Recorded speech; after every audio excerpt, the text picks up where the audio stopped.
खोजी टीवी के मुअज़्ज़िज़ दोस्तों, आखिर शहबाज शरीफ की बूट पॉलिश करने की बरसों की मेहनत और रियाजत रंग लाई। लंदन में नवाज शरीफ की पाकिस्तान की अहम तरीन शख्सियत से होने वाली मुलाकातों के असरात दिखाई देने लगे हैं।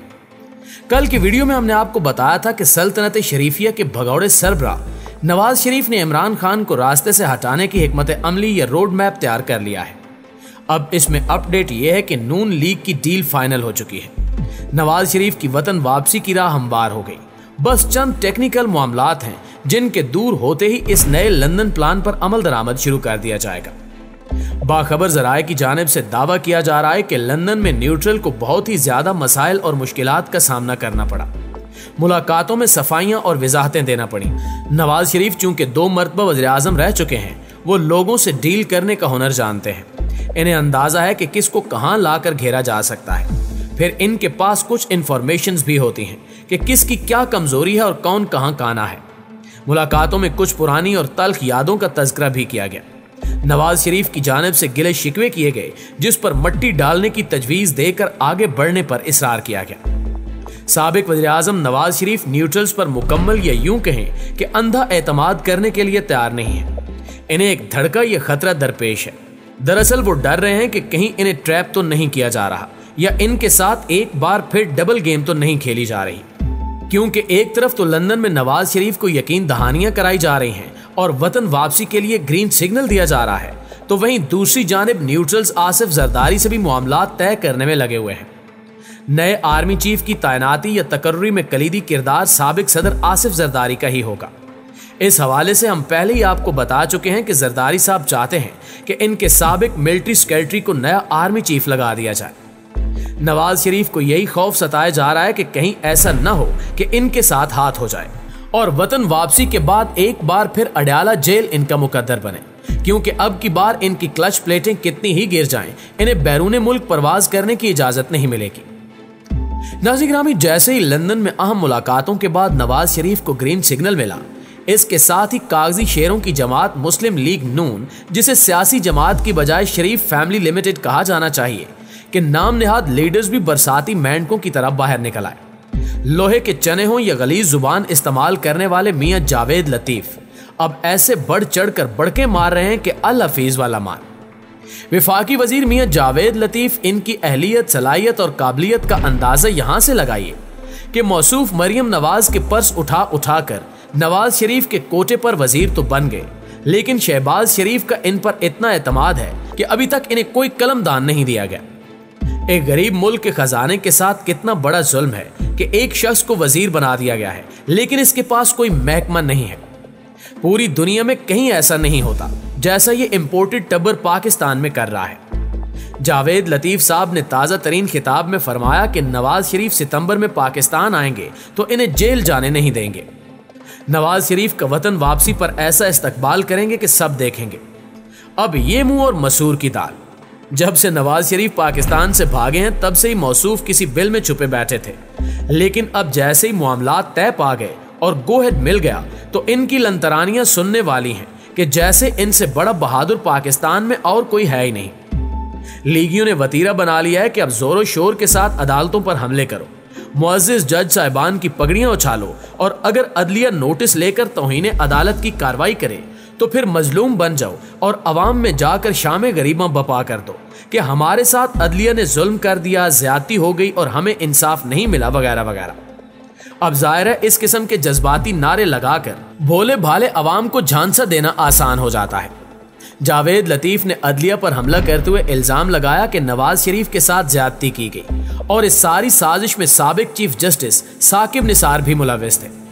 उन्होंने एक और ही बहुत मजेदार बात कही कि इमरान खान को लाने वाले सब कुछ सामने आने के बाद कुछ न कुछ सीखेंगे। कुछ लोग आज भी इमरान खान की डोरियां हिला रहे हैं।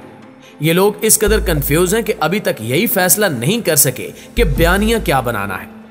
कभी कहते हैं कि इमरान खान और एस्टैब्लिशमेंट में इकट्ठी हो गई है, तो कभी कहते हैं कि इमरान खान लाडला है। कभी कहते हैं कि कुछ लोग अभी भी कप्तान को सपोर्ट कर रहे हैं। कभी कहते हैं कि हमें अटक पार से शिकायत है, और अब चंद रोज बाद हो सकता है कि ये लोग कहने लगे कि हमें क्वेटा से भी शिकवा है, क्योंकि क्वेटा में भी साबिक DG ISPR General Asif Ghafoor को कोर कमांडर लगा दिया गया है। जावेद लतीफ ने गुज़श्ता रोज नवाज शरीफ की वतन वापसी का ऐलान किया, लेकिन इमरान खान 13 अगस्त के जलसे में वाजे कर चुके थे कि सितंबर में नवाज शरीफ को वतन वापस लाया जा रहा है। नवाज शरीफ और मुझे एक ही सफ में खड़ा कर दिया जाएगा और फिर कहा जाएगा कि अब इलेक्शन लड़ो। यानी इमरान खान पर भी नाअहली की तलवार चलाई जाएगी और इसके बाद इलेक्शन कराए जाएंगे। जब इमरान खान पहले से जानते हैं कि ये लोग क्या खिचड़ी पका रहे हैं और कब नवाज शरीफ की वतन वापसी होगी, तो फिर यकीनन इन्होंने इस सूरत हाल का तोड़ भी सोच रखा होगा।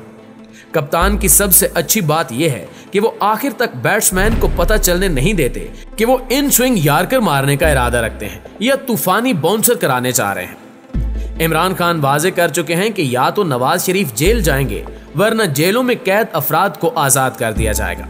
मुल्क में दो कानून नहीं चल सकते कि अगर कोई बाअसर या अमीर शख्स चोरी करे तो वो आजाद घूमता बल्कि दंदनाता फिरे, लंदन में मौज मस्ती करता फिरे, और अगर कोई गरीब जुर्म करे तो वो जिंदान में सड़ता रहे।